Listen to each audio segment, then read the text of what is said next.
Hello, everyone, and welcome to the Beckoning Book Club. Woo! Woo! Guess what we all did this month? And Read the book. Yep. Ooh. Hi, everyone. Welcome to chat, and welcome to my fellow hosts. Let's go around and introduce ourselves. Let's start with Harry. Hello, I'm Harry. Also the Salubri cat on YouTube. I got a few podcasts, all that stuff, and I'm happy to be here. Sweet. Huddy. I'm Huddy from Huddyvonschland. I have a YouTube channel where I do World of Darkness lore videos and stuff, and it's pretty cool. You should check it out. And finally, the Primogen. Hi, I'm Chris, the Primogen. I do lore videos as well. You can find me on YouTube as the Primogen or on Twitter as the Primogen. And that's pretty much me. I have lost my cap. I forgot it when I was out and about. So now you get to see the magic. Yeah, it was a nice cap, but I like your face more. So. Aw, thank you. We like your forehead. Yeah. It's huge. So, I have normal size. No, it's not actually. I have special order caps. It's huge. I can show you maps. I got a big boy brain.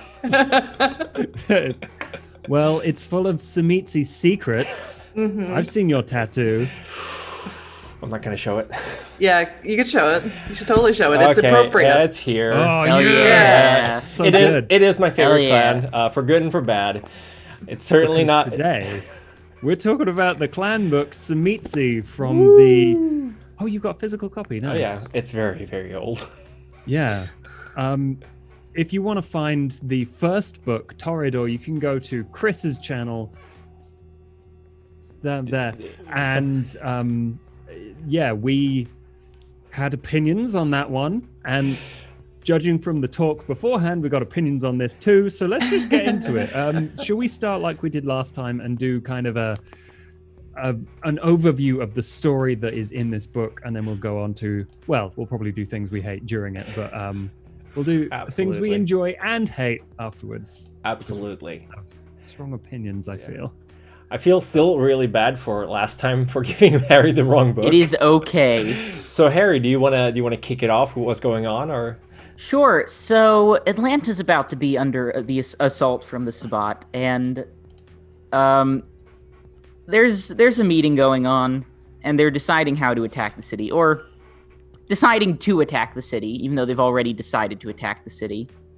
There's some drama, some things happen, some people. I don't know how in depth we're gonna get in this initial summary, but It's fine. It's different factions from all over the Yeah. world. It's Sabbat. Yeah. different factions from all over the world, different Tzimisce people from all over the world. There's some, Yeah, I think that's significant, right? I can't remember, yeah. but they literally come from all over. Yeah. yeah. There's the butcher of Prague. Yeah. No, Prague. the little tailor. Yeah, the of butcher of sorry. Prague. Yeah, the little tailor. Yeah, he makes Tzimisce war goals. Yeah. Yeah, the butcher of yeah. Prague is a Look different how city. excited Prim is to talk about. He's like, I love so that. excited to talk about the Tzimisce. You have Moncada's legionnaires from Spain. You have the It's Montreal. Sombra, right? He's La Sombra. Yeah, you have Koldunik's sorceresses. Sorry for, I love the Sabbat. No, it's okay. It's okay. You have Koldunik sorceresses from Montreal. You have Archbishop Borges from Miami, as well as Francisco Domingo de Polonia, who's the Archbishop of New York. They're both La Sombra. And I think that's it for a fact. Oh, you also have the Nomads, who are like a huge Sabbat war pack that travels around. And I think those are the major players for Yes. the meeting. Yeah, then they attack Atlanta, starting at the museum. It's big, it's dramatic. We covered it partially, well, from the Toreador perspective, in the last Beckoning thing. And then from there, the book ends. Oh, wait, no, it doesn't. It just should end there. They just realized, oh shit, we only have like half a book of content. So Yeah, what they're do we like, do now? fuck, we got 100 more pages to fill. And then, yeah, then it just goes on from there. Yeah, we get some torture porn. Yep. And then we get like initially, this book is about the East Coast war campaign against the Camarilla. So you get a whole bunch of different scenarios where Camarilla Yeah. princes get killed, and essentially, and their towns get Yeah, taken. it's like little vignettes, which weren't that in depth, but it was kind of cool to see how they went about killing different princes. They went for I don't know America. Richmond? But they went up the East Coast. Richmond. And what was the port? Charleston. Washington, D.C. Yeah. And I think that's it. Fun fact: I used to live near Charleston. Nice. I have a friend from Charleston. It's like it's like right between two states, right? But it is Charleston. Yes, one by the state Mississippi. one state to the west, one state to the north. Yeah. They make good barbecue sauce there, I think. Mm-hmm. Okay. Famous for their barbecue Yeah, sauce. I got some of that from a friend. It was really good. So that's all I know about Charleston. And also that there's a dance called Charleston. They call it Carolina barbecue sauce. Ooh, nice. But yeah, there's that pretty much covers it. And I think we also get to learn a little bit about some of the characters who we didn't know how they died or if they died in the last book. Oh yeah. Yeah. Mm-hmm. And we get to also follow the Sabbat pack that kills Vogel. Vagel deserves justice. He really does. And he even gets robbed of his post-mortem justice in this book as well. Oh god, he absolutely gets reamed by like every single aspect of this narrative. Vagel did I'm nothing so wrong. disappointed because he was so nice. He was. Well, not nice, but cool. He was a cool character. He dissed Leopold in a cool way, so that makes him him A-okay. But yeah, should we go through a little bit in depth about the characters or? Well, There were a lot. Oh, sorry. Oh no. No, that's cool. There were a lot, but yes, we can definitely do that. Or some of the interesting scenes, because I'd really like to talk about the war meeting, the war council thing that was going on, because it's essentially in the penthouse. No, not in the penthouse. In the conference room. The hotel. Of a hotel. Yeah, of a hotel. Francisco Domingo de Polonia has this plan, this very complicated plan, where he is working with some envoy from the Shadow Realms. No, from the from the Abyss. It starts, isn't it? Yeah. No, actually, I'm sorry. That's what I was going to ask because, like I said, I forgot to take notes and I read it 2 weeks ago. Yeah. Doesn't the book start off with a letter to Sascha? Yeah, it's a letter from Lucius, and we don't get to know who Lucius is. Right. We never get to know who that is in the book. Yeah, in the book. Don't look it up if you want to read it later on, because that's an important thing. I do. It is very irritating though that it's in the book and it's not important to that book. Yeah. It's the clan novels are the blue balling of novels, I would say, But essentially, it starts out with this letter, and Francisco Domingo de Polonia is basically planning this meeting, and his main antagonist in this meeting, who he swore will try to overrule his authority, is Borges of Miami, because Atlanta is so close to Florida, apparently. So he has a plan. He has a big round table, very heavy table. They spend a lot of time describing this table, because if you have a round table, no one is sitting at the head of the table, so there's not going to be any fighting over that. They try and avoid some politics. Yeah, because, and this is true, Sabbat meetings tend to have a high risk of devolving into brutal murder of everyone present. And he has this envoy from the Abyss, I believe, some shadow envoy. We don't really ever get to know who this envoy is, but they're apparently susceptible to silver because they're given a silver dagger. Yeah, that's like some high level. I looked it up because I was curious about that. That's some high level obtenebration. Yeah, is that like Abyss mysticism stuff? Yeah. Mm-hmm. Yeah, I would say so. Yeah, Polonia is a pretty old, powerful La Sombra. And basically this silver dagger is to be used on someone, but it's not entirely clear what. And then the meeting proceeds, but Polonia, he's clever. He doesn't actually attend the meeting the first night for some reason. And there's about a bunch of infighting. There's a whole bunch of cockfighting. I think we can infer that he was probably listening to it, like he was in that shadow mirrored part of the world or whatever. He was in the other conference room listening. Other conference room. Yeah. But yeah, there's glass to the wall. There's so many factions. Like there's some guy from New York called Costello who's chewing out a guy called Caldwell, who is a Tzimisce leader under Averroes, who's part of the Nomad Coalition. Like, there's so many names. And neither Averroes nor Caldwell are actually important because they both get killed off. Yeah. Yeah, Like, and they're less than also half like new world Sabbat, which Yeah, works against them for some reason. Yeah, it's they're way out of their league. But Averroes is actually almost like the main character initially. Like, he's the leader of the nomads, and he has to do a kind of standoffs with two of his lieutenants who are being aggressive. It's basically just the Sabbat is barely holding together when it's having a war meeting. Yeah, but basically they get all these people together to try and hash out who will be leading what, whose lieutenants will get the victory dances and all of the praise for killing various stuff. Yeah. But I think the room description, aside from that huge table, is highly focused on a lot of hanging Camarilla vampires. Who are like maybe killed, maybe just in torpor. Yeah. And I think I think we should make a. Sorry.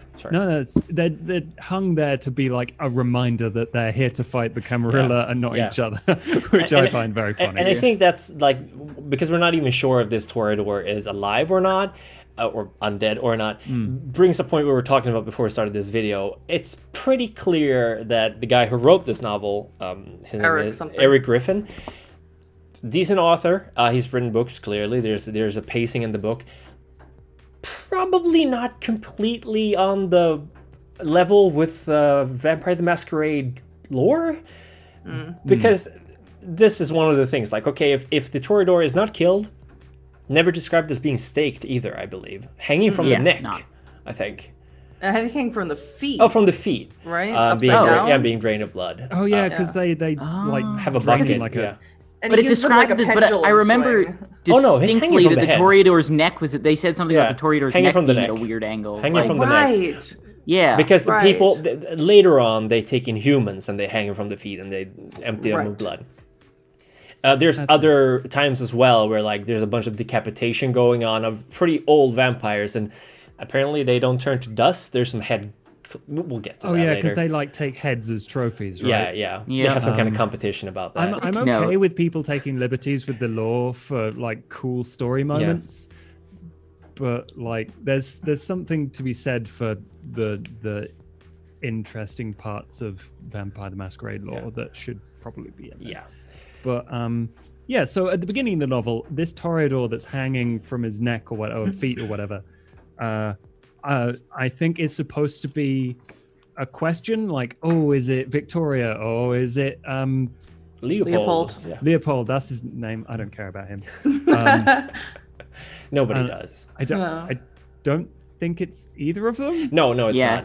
It's just some random Toreador. Some rando. Who apparently no one's missing either. So thank God we don't have another name to remember. Yeah. This is Steven. But there's a lot of energy put into showing how inhumane, violent, and bestial the Sabbat is. In comparison to the previous novel where there's just a bunch of passive aggressiveness of the Camarilla where everyone is just like, but no one's actually doing anything. This is like someone's being pissy, they lose their head in this place.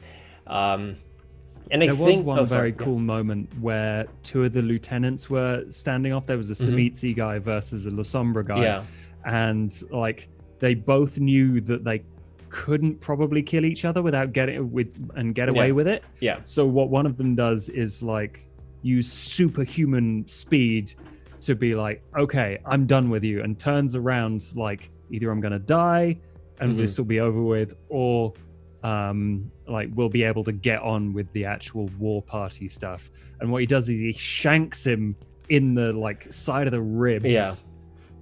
Superhumanly fast, and no one seems to pick up on it, and the other guy's like just stood there going, fuck, I can't deal with that.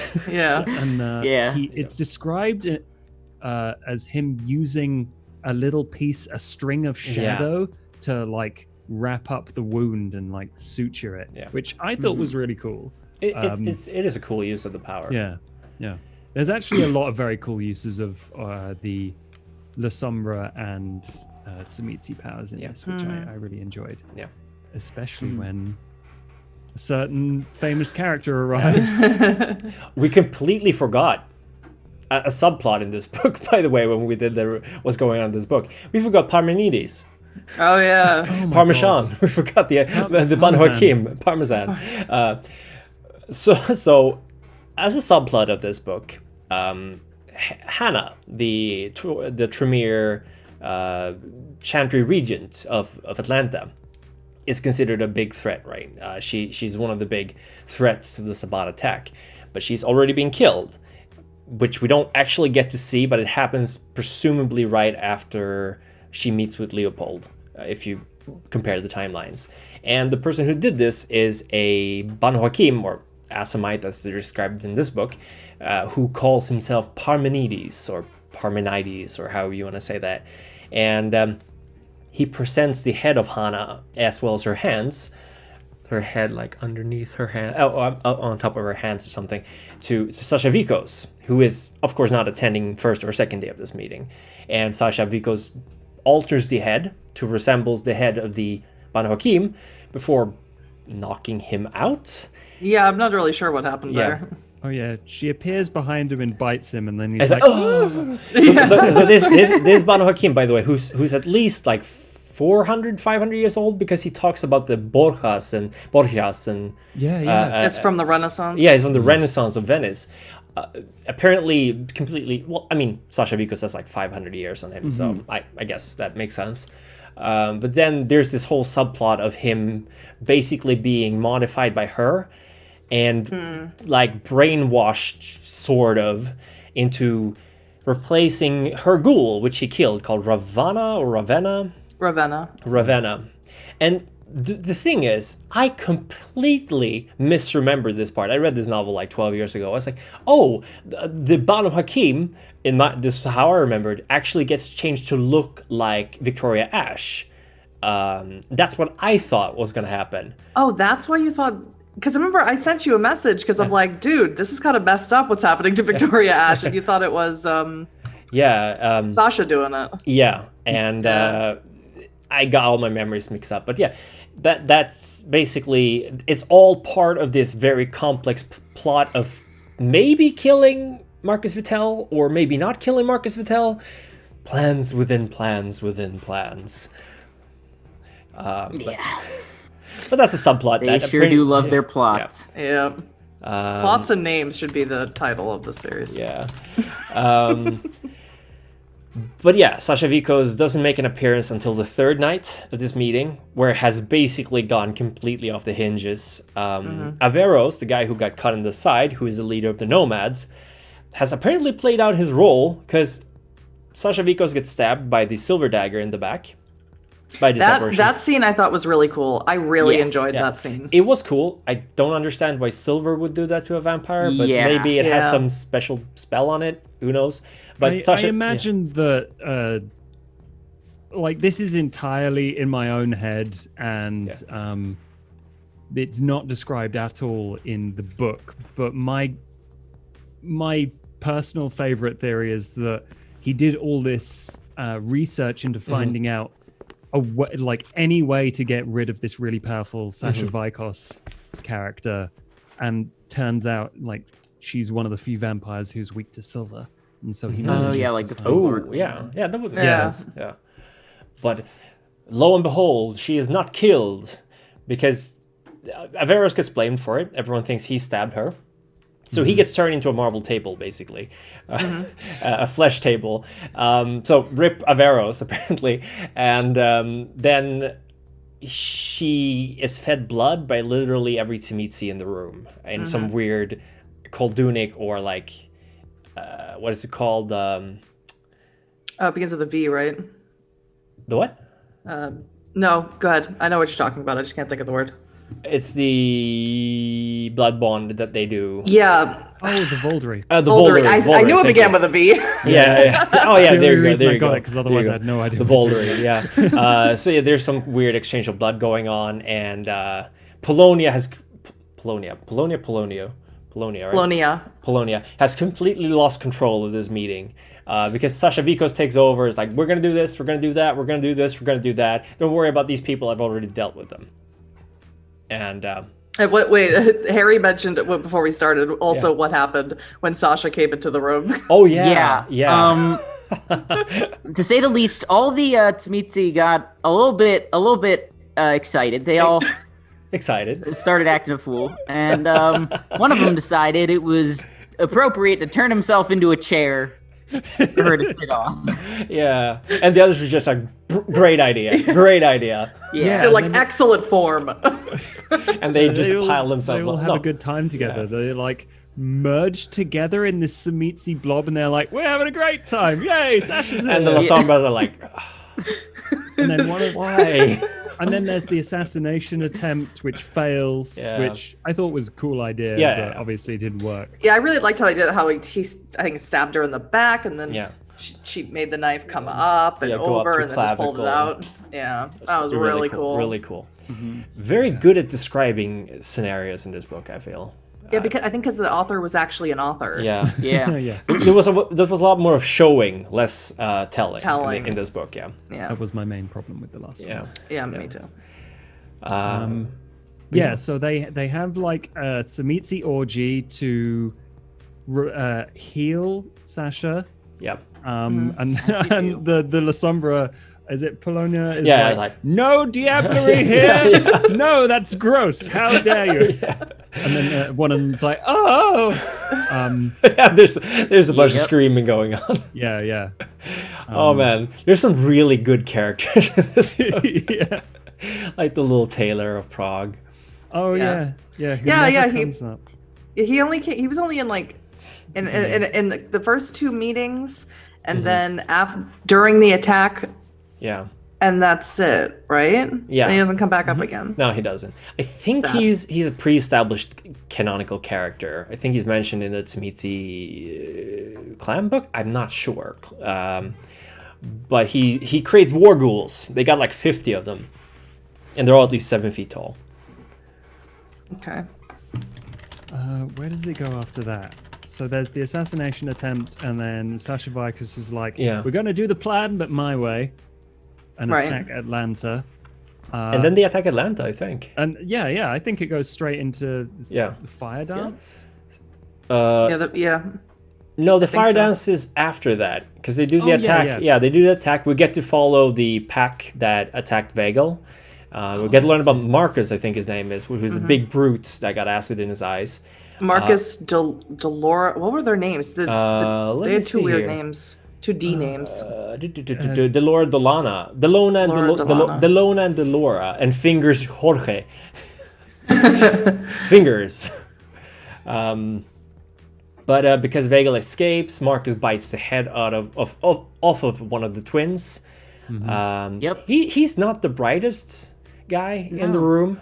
And I'm sorry. I just, there's just I get, because he's a Sabbat, so he's automatically, like a bad guy. I have a feeling I appreciate that the Sabbat are not like just sort of like raving lunatics, and they're not like all sitting around worshiping Caine. They're somewhere in between in this book, and I appreciate that. But they really leaned hard into like they're all just kind of, shits, because they're just like horrible to those. I don't know what clan they're supposed to be. They're also supposed to be Tzimisce. I think he's Tzimisce. I know he is. He definitely is. The twins could be fucking anything. He's just horrible to them. He pops them in the mouth a bunch. He calls them snots, I think. Or turds. He calls them turds. He also starts thinking about seeing some seals at like SeaWorld or something. So he's really not all there.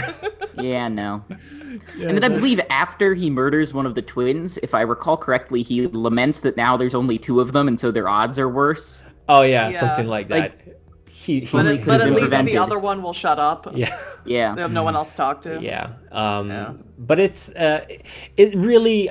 I'm gonna see when this book was written, because I actually Yeah, this is 99 actually. Revised edition, as much as I love it, was very much leaning into, okay, you've been playing neonates, humanity has been a thing for 8 years. Here's the other thing you can play to like spice things up. So 99 to 2001, 2002, there was a lot of gratuitous violence and inhumane stuff in the setting.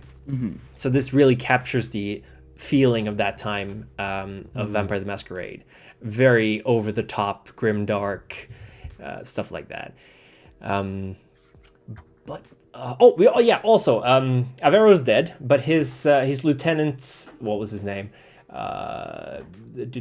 Caldwell? Caldwell. Yeah, he gets killed too by Sascha Vykos because he. Oh yeah. Yeah.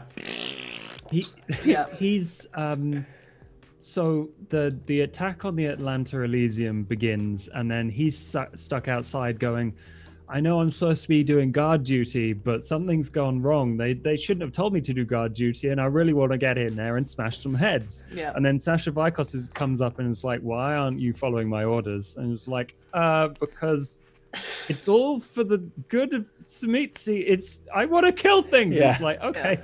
Crushes Yeah. his head between her hands, and then he dies, and then there's a scaredy cat who takes over. Yeah. Yeah. All the Which while, understandably follows the order of Sascha Vykos. Meanwhile, Vallejo is like, Americans. Yeah. And all Vallejo just keeps doing is he just keeps stepping in and out of a shadow form. That's all he this keeps sucks. doing. Die. Yeah, this sucks. I'm gonna go into the shadows. Oh no, it sucks. That's like classic La Sombra, though. Yeah. Right? Yeah. It's like, I mean, it was a mood. I could feel it. Yeah. yeah. This book. It Yeah. was really cool. Yeah. This No, book actually. but- Oh, sorry, Josh. No, I was just going to go on to the cool stuff on the Elysium attack. I was just gonna say this book started me out wondering, like, because in V5, right, you risk losing your humanity. I had a really long rant about this on Twitter, because in V5, if you use Oblivion with anything that requires a rouse check, Mouse chain, yeah. you risk getting a stain to your humanity, which I feel is potentially a little harsh. Because it doesn't matter what you use the power for, because it's alien and it's evil and stuff like that. So potentially, if you used shadows to stitch up a wound, would that potentially risk you losing humanity? But then I got further into the book when they were actually going into the shadows, and I'm like, okay, yeah, it makes sense. It makes sense. Yeah, I saw you post that on Twitter, and I was gonna jump in there, and I'm like, nah, because it totally made sense to me. Because especially doing Wraith lore videos now, I'm like, oh yeah, Oblivion. They should get stains every time they use their powers. And it's just for me it feels like a pretty harsh thing, especially if you're following path. That was my main argument. If you're following a path, you don't even care about your humanity. But then I went into like, should it really be called humanity? And that old what do you call it, the chestnut? It's that like, old chestnut. Yeah, you're just gonna drop it. But yeah, the attack, we follow Julius and Benison and Julius. We see their side of things because we sort of see two sides. So the La Sombra, they're called Centurions. Legionnaires. Legionnaires. Yeah. Do a very, very cool thing where they all merge into shadow and then all merge into one big shadow and then kind of create a veil over the entire building. And they describe it as like being a euphoric state of being one with a whole bunch of people. And it's really, really addictive and difficult to get, back to normal flesh being when that's such a cool way of existing and such a nice feeling, which is an interesting take on the Abyss that I'd not seen before, but it does make sense for like that oneness aspect, which was very interesting. So yeah, they do a blanket of darkness. The Tzimisce war ghouls kill all the mortals outside and then like jump in and smash through windows and start smacking faces with their giant phalluses. And then the perspective shifts to the Bruja. Is it an Archon? Archon, yeah, Julius. So he's like he's swordy dude. Yeah, the guy with two swords. Super strong. Protects the Bruja clan from like worldwide difficulties, supposedly. And then the Prince of Atlanta at the time, the Malkavian Benison, who gets the coolest exit in this book. Yeah, that Doesn't seems make any great. sense, but that's about as much as we can expect. Keep going. This is a good That's part. really cool. God, it's brilliant. So they basically describe a bunch of things that happen in the Toreador book where they just describe Leopold. They're like, that loser over there is getting slapped around by a giant. Yeah, and that's all he gets for this entire book. One more time. Out a window. So tough luck for that guy, I guess. And then they're describing like chopping up a whole bunch of giant war ghouls with swords, and then they describe the moment where Benison and Julius are like, I hate you, but god damn it, do we have to get out of here? Yeah. And then they a great scene. swap swords and they start hacking people. And then Benison's like, oh crap, my wife got covered in Greek fire and squashed by a door And burned to Let's death. leave. Yeah. Yep. The entire place sets on fire, which I would assume would be a problem for the La Sombra, but they don't go into that. And Benison and Julius are basically the only survivors, and they try and escape through this wall of shadow that is like encroaching on them, which is very cool. And Benison's like, I guess we've got to leave. Just walks into it. There's two things here before we continue, because Go. there's two very small hidden things that I like. One is that Thelonious is trying to basically kill Julius because he goes into a feeding frenzy because they throw in a bunch of flesh blobs that apparently make vampires go crazy. He has no legs, right? He has no legs. So he's just clinging onto Julius, who's like, chops his head off. I know. And so Rip Thelonious, one of the main characters of the last book. The gangrel, I don't remember his name, the Slavic one, killed. He gets wishboned. And the general, still in the statue. Oh yeah, he doesn't turn up at all. No, And I was like, do something because cool, they describe before they run out, Julius actually sees the statue of the guy sitting over his kids, grinning at the scenery. He's like, that's the general. So he survived. He survived. Just hanging out. Yeah, it's great. There's a lot of little nods. Like Marcus, the big brute, also finds Leopold lying on the street outside at one point and goes, maybe I should kill him. Nah, and just goes.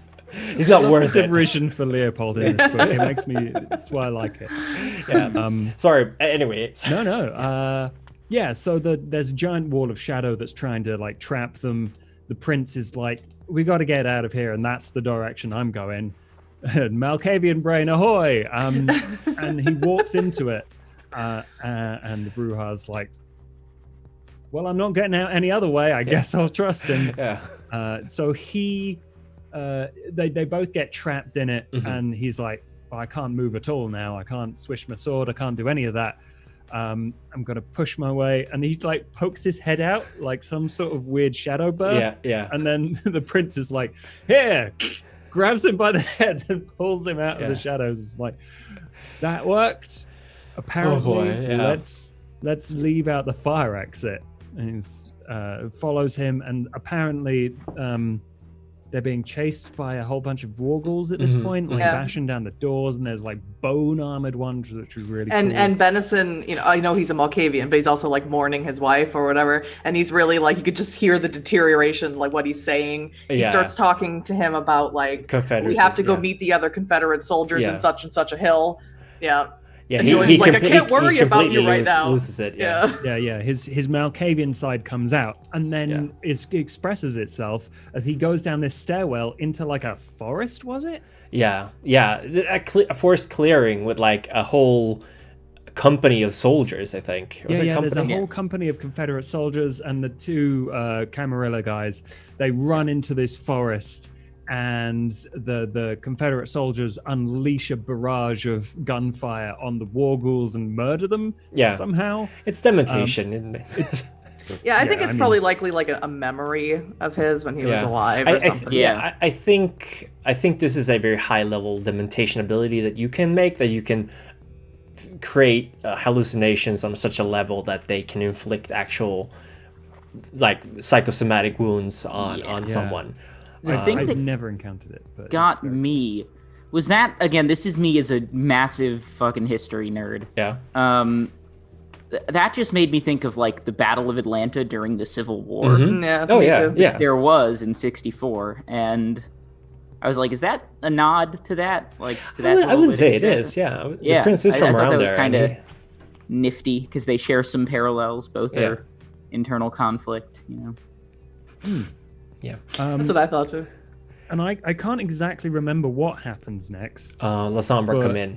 The shadows. Yeah. The shadows come into the dream thingy. Yeah. They get shot at, and it doesn't work. Yeah, and they- they kill all of the people Yeah. in the memory. And then Benison goes, "I'll see you in another life" or something, and he just pulls the plug, and everyone just dies. I think, except for Julius. Yeah, he gets badly injured, but I don't remember how exactly. I thought Julius died. Julius doesn't die there because literally He dies later. Benison creates this whirlpool of this memory, and he drains all the La Sombra down with him, as well as the remaining war ghouls. And then Julius is suddenly standing. I think he's really badly hurt at this point, anyway. But he's standing in front of an elevator shaft, and he's like, "Oh, whew, good thing I didn't fall down here." And then Marcus knocks him out. Hits him in the back of the head, so he falls down into the shaft, and then Marcus. Okay, so can we pause for a second? Here's again where I'm reading it, and it just totally takes me out of the setting of vampire. Because Yeah. I'm like, are you seriously saying that you punched him in the back of the head and you knocked him out? He doesn't have electricity going to his brain. How do you do that? No, I mean,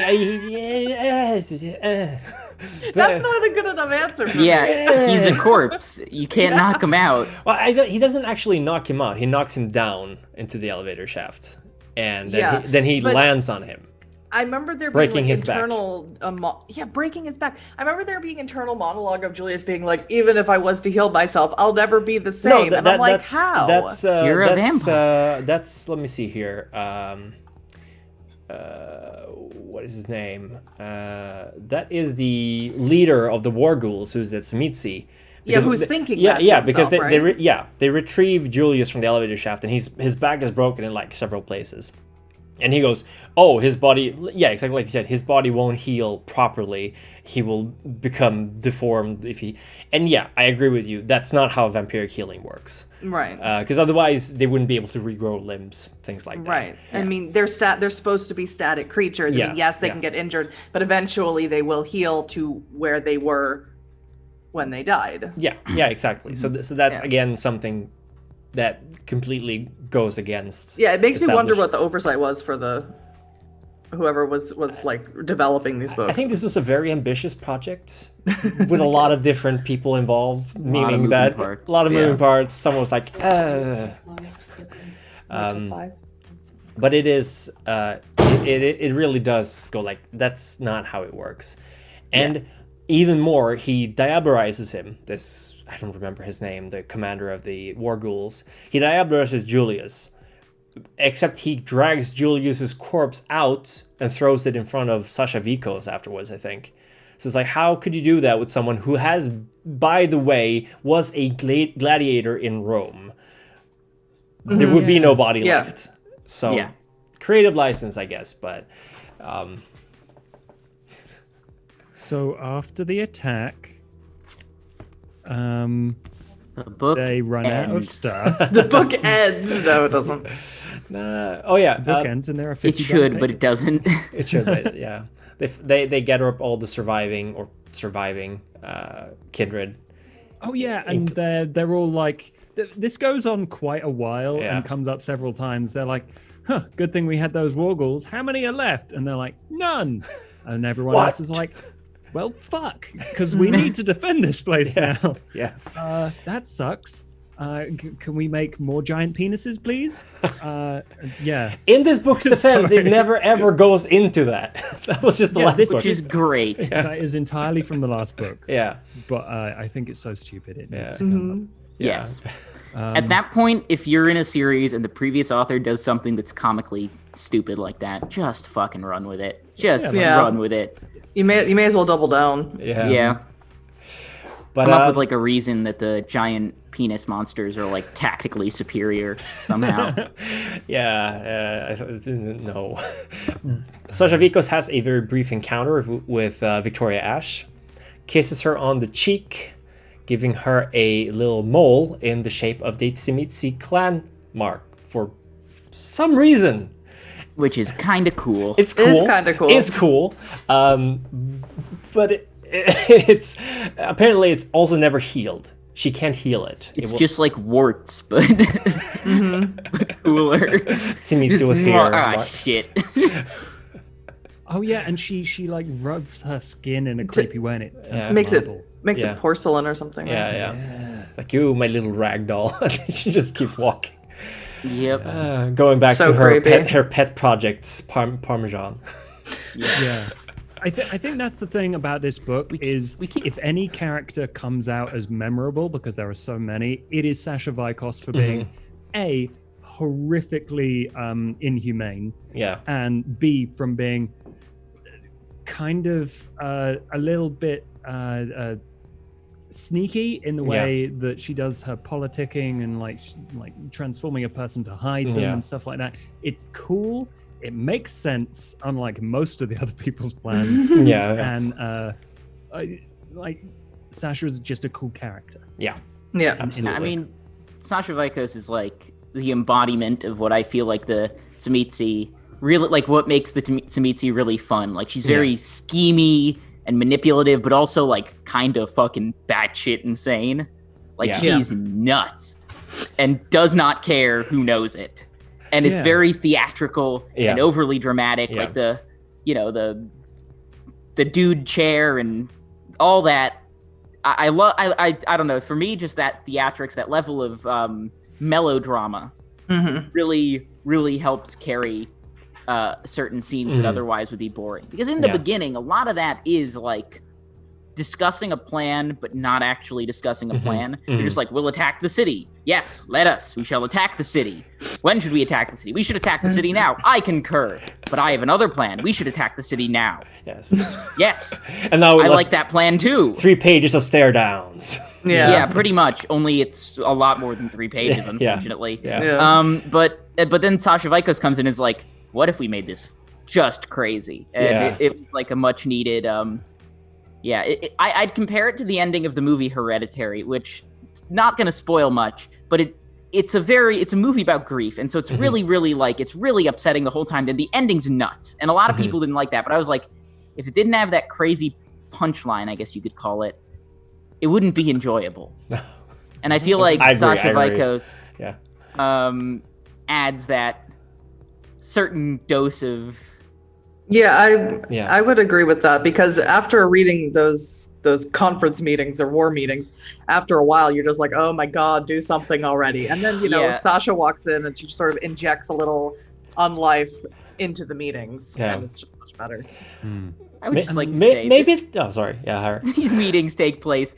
I don't feel like this. I feel like I need to address this. These meetings take place in a hotel conference room, and you can look up the exact conference room. And it is goofy as hell. I think it's brilliant. I will. What? I'll drop. Yeah, it's real. It's real. That's a real. I will drop like a link or something. I'll drop an image in the Discord later, but we can it's not dramatic. It's like a boring beige room. And so I'm just imagining That's what makes it so amazing. Going down. They got the people hanging from the ceilings. Maybe like, it's just sorry. Like those cheap, shitty chairs. The ones with the they're slightly ripped Fold in the out. corners. Oh god. Who was taking minutes? I want to know which of the Tzimisce was taking minutes. That's the thing. Maybe it's because I've been taking minutes for 7 years in politics, but I was like, I love this politics. This scene. There's a whole lot of grandstanding and factions going about. That part was actually my favorite in the book. That and the last 60 or so pages of the book, I feel. There was some interesting bit. Oh yeah, and another cool bit that I just want to mention is that no one knows who did it, but this ridiculously heavy several ton table that he was like, it's round, there will be no head of the table, just disappears and is replaced by a super reflective table that actually makes all of the La Sombra flinch when they touch it, because it's so shiny. Yeah, that's and such a light good or something. touch. It's such a And good then touch. It has 2 heads of a table, and so And Polonius like, oh, Yeah. Why? Entirely loses It, control. it So, really, it really captures the chaotic feeling of the Sabbat. Yeah. And it's such a good contrast too, because they're you get the feeling that they're super incompetent, right, in this meeting. Like they can't get anything done, and then bam, they just annihilate the Camarilla in Atlanta. Although of course they lose a whole lot of war ghouls while doing it, which I think is just. I mean, Sascha Vykos, there's a reason that Vykos is there for Moncada, because Vykos is one of the... Vykos, by the way, if anyone doesn't know who's watching, is one of the founders of the Sabbat, who actually threw their penis at Hardestats during the Convention of Thorns. So... Yep. That is palaces. that's the thing that happens. That doesn't come up until Becca's Jihad Diary. So I would say that that's into the territory of the horny on main edition of Vampire. But Sasha's been around a lot. Very, very different character in Dark Ages to modern ages, by the way. Yeah. In personality wise. Yeah. I've never read this book series before. I do hope that we see more of Sasha's history, because there were some really, really small moments in this book where they describe Sasha as they change their physical appearance for their just for the heck of it fashion feelings, or like the way they treat other people, whether it's manipulative or otherwise. This like slightly humanized, and there's just this little mote of them like trying to appear human sometimes, and I want more of that, or that to be expanded upon. I don't know what's going to happen, but I really, really did enjoy all of that. Yeah. I think Sasha's going to show up more in the novels. I'm not entirely sure. Too much fun to imagine throw so. away after one novel. But Sasha is more prevalent in Dark Ages stuff, I believe, like Transylvania by Night and not Giovanni Chronicles, but Transylvania Chronicles. Sasha plays a really big role in. All I know But is very that different Sascha character. Vykos has been hanging around. It was hanging around in Constantinople when it fell. Oh yeah. Grandchild of the Draken, I believe. Yep. I made a video about Sascha Vykos, but don't watch it. It's going to spoil a lot. So No, it's totally Okay, I awesome. won't. You should totally watch it. thank you. But yeah, Sascha Vykos definitely sells this book. I would say, if you wanted to make a first book in a clan novel series, this one would have been a lot better than the Toreador book. Oh my god, yeah. It really introduces... I think the only weak part would be that the Camarilla is not shown off in this book quite as well as it is in the first book. Because the contrast is pretty impactful, especially if you don't know much about vampire. Yeah. Honestly, if it weren't for how hilariously bad Toreador was, and like just how hateable Victoria and Leopold come off, I would say skip Toreador. Yeah. You almost don't need to read it. No, it doesn't contribute much to the overall story. God, we're really bashing this book. I mean, well deserved, but it sucks. Like, well deserved. But now we're coming to the part which is not great in this book, the Victoria Ash part. Yeah. Oh right. Okay. Yeah. I forgot about that. We don't have to spend an awful lot of time. We on this can part. be super brief about this part. Torture porn. Yeah. Some weird stinky Tzimisce with a big belly, very rapey, is basically using vicissitude on Victoria Ash for really no reason. Like, there's no interrogation. It's just torture for torture's sake. And she manipulates him by pretending to suffer. She's like, I can manipulate him. So she does that. And then he dies. Yeah, she's naked during the whole time, because why not? Oh yeah. Yeah, I know. Look, you have a woman character in a compromising position. What do you mean? Gotta You're be gonna naked. be tasteful? Like, Yeah, and then she gets rescued by Vegel's rescuers. Yeah, the And- Setites. Yeah, and she doesn't even bother trying to be like subtle about it. She's just like, help me, I'm Vegel's friend. Forget about Vegel, help me. And they're like, oh, we'll help you. And they'll help her, and she leaves. Whoops. just like doing SOS with it. Ooh. But she was also taking something that we don't know, using a tongs. Ooh, think we. We Hot have video no cam. Huddy cam. That's okay. Okay. But I think, everything moved around. I can't even remember the name of the two people, but they instantly get brainwashed Yeah, by they're Victoria unimportant. Ash's superior abilities as a vampire. And then she thinks about the possibility of, who was it else Hesha. being... Oh, yeah. Hesha. Yeah, Hesha having sent them, Yeah. which at the moment, as much as I think the Ministry and the Setites as a clan and a cult aren't like my favorite, in this book right now, they're the best because Yeah. they actually help their Because buddy. they have something here, yeah. Yeah. Yeah, they actually. Okay. This is speaking of Setites. This is a little bit of an ADHD moment, but can we just say, like, how the fuck did Mr. Longfingers with 2 extra dudes and the element of surprise, like, that one Setite fucking Vega. whooped them. Yeah, he did because they're incompetent. And No, they are incompetent, but like you get the feeling that one thing that when they it were trying strikes to me kill as Vagel. oh yeah. When they Yeah. ambushed Vagel. Yeah.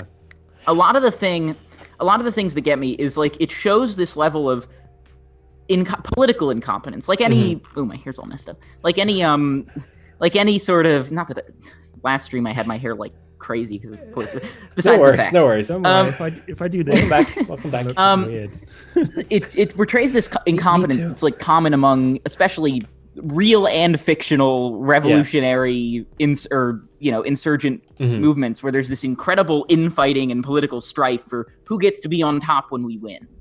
Like, I mean, that's so common in fiction and real life. Like, we stopped giving the French resistance guns during World War II because they were using them on each other too much. Like, that kind of common. Yeah. But one thing that also gets me is like, generally when when these 4 guys are being shown like, oh, they infight too much.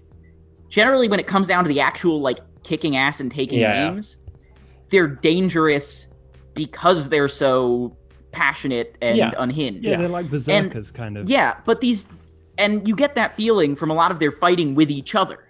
Yeah. Because they are very dangerous to one another. But then when it comes time to fight, like, Yeah. But it all I kind of think collapses in on itself. I think Marcus's pack especially, like, they completely lacked coordination. Yeah. Because Marcus was supposed to be the leader, I suppose. He had the tactical wit of a cucumber. He was like, I'm gonna crush him, and that's as far as he thought.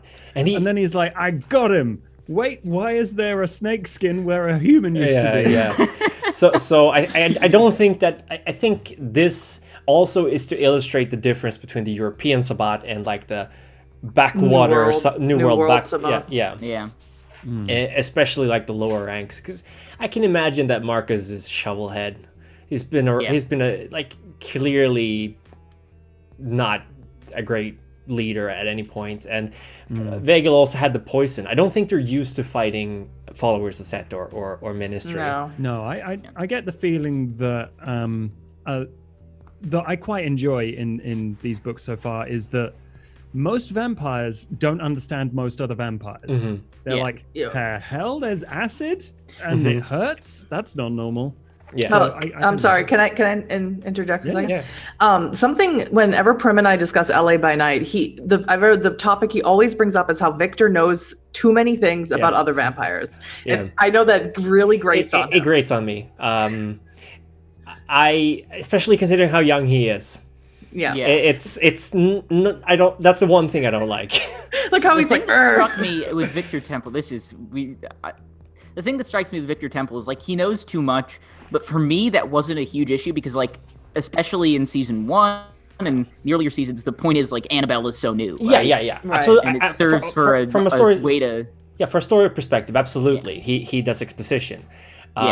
But strategically, he's telling too much. If he knows all this stuff, and also like he mentions that he came up along with Fiorenza, and okay, Fiorenza is like miles ahead of Victor. On topic. Sorry. On topic, you're Sorry. back on it. The reason I bring it My up fault. is Sorry. because I actually no, it's really enjoyed the fact that they don't seem to know Yeah, they what don't know the what he other is. kindred do. Yeah. And that that's I really really cool. enjoyed. Yeah. It's nice to see people be surprised by someone using like unexpected powers and then disappearing unexpectedly. Yeah. Yeah, dementation. And in fights, they do a lot of very cool things that honestly I hadn't expected either, especially with the Legionnaires like melding together. That was very cool. Right, or even the La Sombra and the Tzimisce being impressed or grossed out, depending on the context, by each other's powers, even though they probably spend, a lot of time together. Yeah. That, I like that a lot. Yeah, absolutely. 100%. And it's interesting because... Oh, sorry, Josh. No, sorry. I was trying to remember where we got to. I just wanted to say that a lot of Tzimisce are probably the most common shovelheads, I would argue or imagine. So their grasp of vicissitude is severely limited compared to someone like Sascha Vykos, who's doing like complex surgery with tendons and ligaments. They're just like, I'm gonna put more meat on myself to get bigger. That's what they can do. Like, get swole. That is all I do here. Yeah. So someone like Sascha Vykos is a true fiend. Actually, let's compare the two. I guess vicissitude, like body crafting, flesh crafting, torture scenes. Yeah. One with Parmenides. Parmesan, The other one with Victoria Ash. So we don't have to go into detail with that one because it was like frankly gross. Yeah. Like one had no purpose. Yeah. But the one with Sascha Vykos was cool because she was like being all creepy and like I guess motherly, like shh, this will hurt, and I've disconnected your nerves so you don't feel anything while I break your knees repeatedly. And I need you to like calm down, because otherwise the flesh crafting won't happen properly, and I'm going to like rearrange your bones so you look like this other person so I can hide you and you can be my assassin, right? And once again, Sascha Vykos saves the book by being cool and interesting, whereas the other one was just like, I put a bone in the wrong place and it looks funny. Yeah, you got spikes Instead now. of building themselves like that guy who's like evolved to survive the car crash. Do you know that thing? Oh, what? yeah. Wait, what? Yeah, Graham, the man who can survive. I'll drop a thing of it in the Discord, but it's essentially what a human would look like if they evolved to survive a car crash. Oh my god. What? I have to see this. I have to see this. Yep. It's like a ridiculously thick rib cage and stuff like that. Everything about him is ridiculous. It basically look like a crash test dummy. No, not even. No neck, so you can't break it. Oh my god. Ridiculously weird. Just a bunch of these guys sitting in the hotel conference room plotting the downfall of Atlanta. Oh my god, it's Everyone, true. if you're not grossed out by weird body stuff, definitely Google Graham the Man Who Can Oh Survive my Car God. Crash, and Or that's if you aren't if you're too grossed out by that stuff, just look up Big Ed from 90 Day Fiancé. Oh my god, I know who that is because my wife watches that show. Wait, Yeah, I big, don't really watch big that show, but it was from going around on the internet for a while. He doesn't have a neck and he's really short and he's gross. My wife talks about him all the time. The perfect human specimens. Oh my god. Oh, that reminds me of the art piece of they did like really realistic looking mergings of animals and humans. I'm not. It's pretty obscene, so I'm not gonna link it. But it's flesh crafting's awesome, y'all. Yeah, there's that's one thing which I really which I'm gonna incorporate into the next vampire game I run. There will be Tzimisce because they're so fun. They are so fun. Yeah. Now you know why I like the clan. But what happens after that? Yeah, they do. Oh, well, sorry. Josh wanted to compare those two scenes. Oh yeah. Sorry. Oh no, I think I've done most of it. Oh, okay. But if there's anything you wanted to add, it's. I was just gonna say, in my opinion, the difference between those two scenes is just that one of them is a woman being held captive, and so let's make this really gratuitous and let's make this gross, just because they're evil and she's a helpless naked woman, and then the other one because it's a man being tortured, so can't just brute force won't do it. He's a man. He's a manly man. So you have to use sort of manipulation. You have to get inside of his head, and that's how you can get whatever across. And then you have the contrast that Victoria Ash is completely in control of herself while this is going on. While this that's important too. Parmenides is like, I'm weak. Yeah, I know. I'm weak. That was also really weird. Yeah. he loses it. He if he's really a 500-something-year-old Banu Haqim, they really gotta raise their standards because he's like, Someone needs to get in touch with the old man in the mountain about him. yeah. But Which got mentioned. I don't know what that is though. Oh, I'm that's assuming an Assamite elder. Basically, it's based on actual history of the assassins or the Hashishins. Smokers of hashish. Who are like Muslim assassins, I believe. Yes, they were. Oh, that's assassins. right, Josh. You don't play Crusader Kings, do you? I played the vampire mod for it. No, you don't play They're that. fascinating. Basically, they're Assassin's Creed is fascinating based. Assassin's Creed's first game is based on it as well. That's right. Oh, okay. And they lived on a mountain, Alamut, which is also in Vampire the Masquerade, which is where the Banu Haqim live. And they always have a leader who is the man on the mountain, the old man on the mountain, and that person is then diablerized by the successor. So they're basically the master of masters, and they've given Parmenides to Sascha Vykos apparently. So she claims. Do we ever get confirmation on that? We get something that might be a confirmation that for the moment you've been given to Sascha Vykos, but we may save you in the elevator, right? I guess we'll find out in the Assamite clan book. Possibly, yeah. I can't wait to see what their perspective on all of this. I know. They're like laughing. It's just gonna be a bunch of scenes of them watching Parmenides and be like, just standing in the shadows, like watching La Sombra walk by, going. Yeah, after these two books, I'm really surprised that the next book is Gangrel. I don't know because we met one Gangrel. From what they were talking about how the Gangrel weren't all that important because they were just in the mountains to the north. Like. Yeah, but from what I remember, the Gangrel book is frozen. pretty okay, as far as I know. Did it freeze? Oh, that's good. I don't know if we could trust your memory because you told me something totally different about what happens to Victoria Ash. I can tell you right away that the Ministry, the Followers of Set book, is actually good. Okay. Oh, that's good. But this one has Really Ramona. looking forward to that. Should be Don't you break my heart, Prim.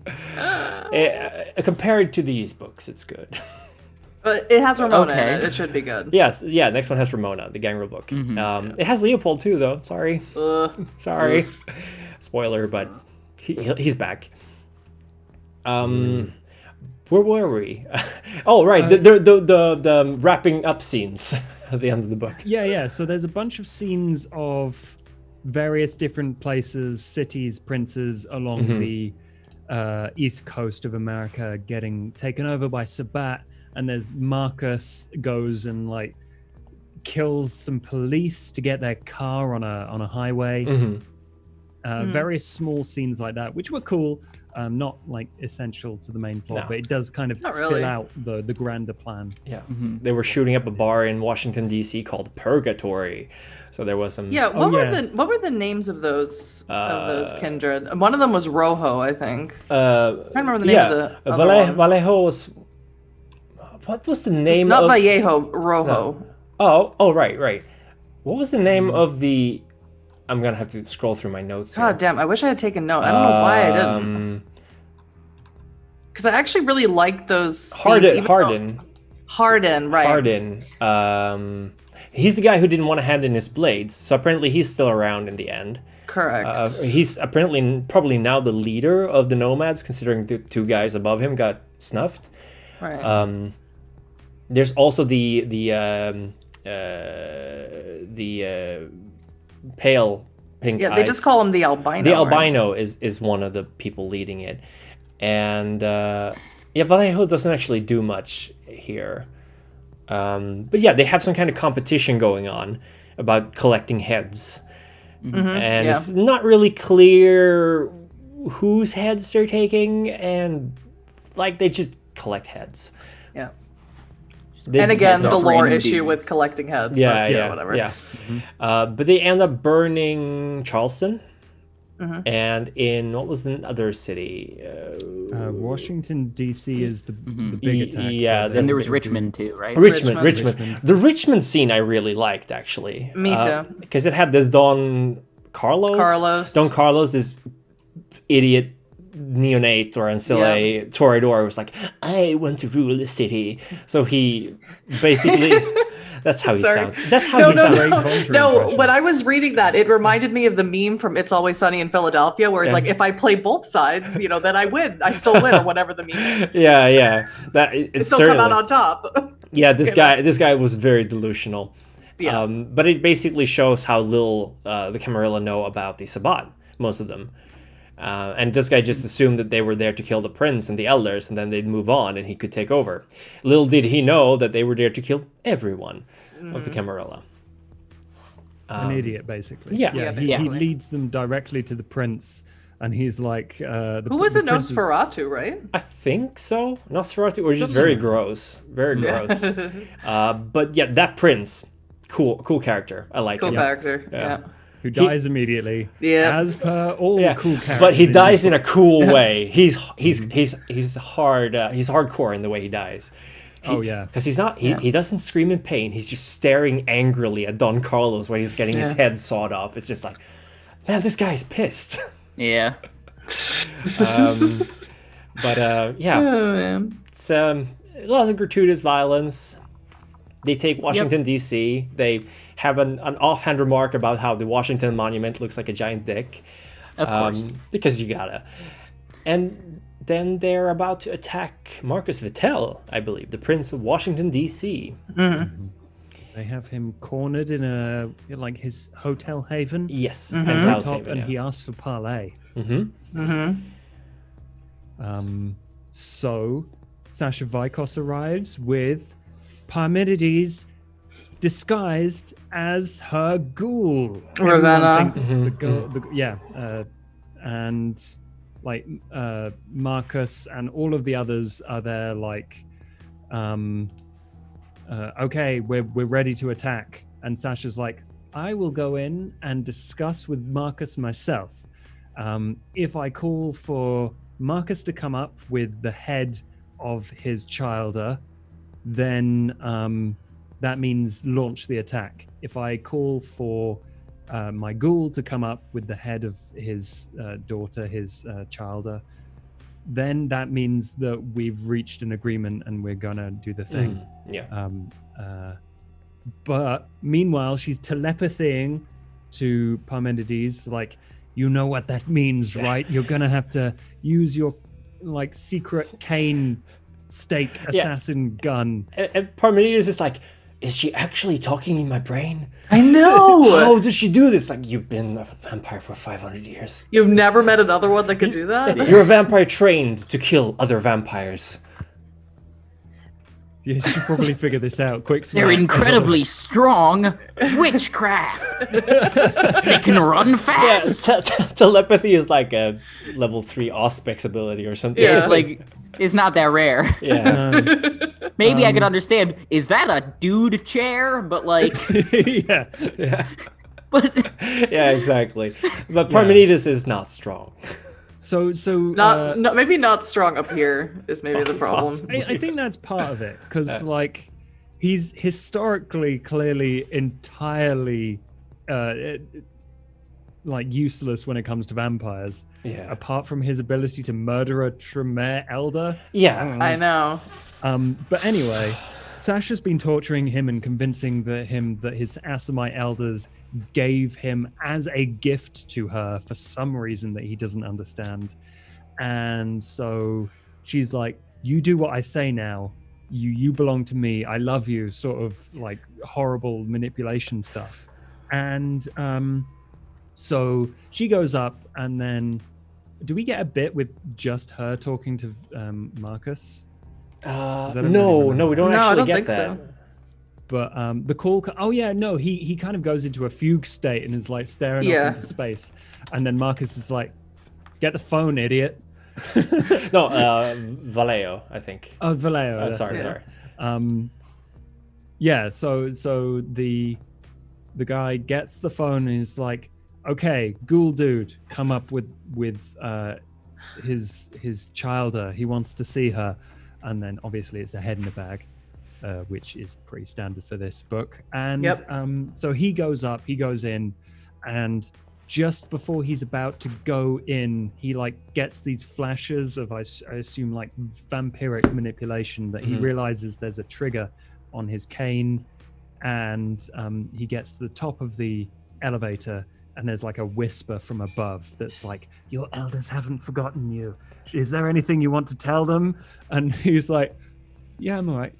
I'm strong. I'm a big boy, I promise." Pretty much. Yeah. But the truth is, he ain't strong. Yeah, the truth is, he's messed around and his knees are weak, arms are heavy, mum's spaghetti. Yeah, I know you're gonna say that. Oh my god! But pretty much, yeah. He's like, Because his knees have been broken and all that, and he was a bit of a bitch trying to Do you need help? He's like, nah, I got this. yeah. And Nah, bro, I'm good. I'll walk it off. he, Pretty much. He walks in, he hands over the head to Marcus Vittel, and I imagine it's like a time slowed down kind of moment yeah. where he's like, "I've got to kill the dude. Oh no, Yeah. I think he knows that.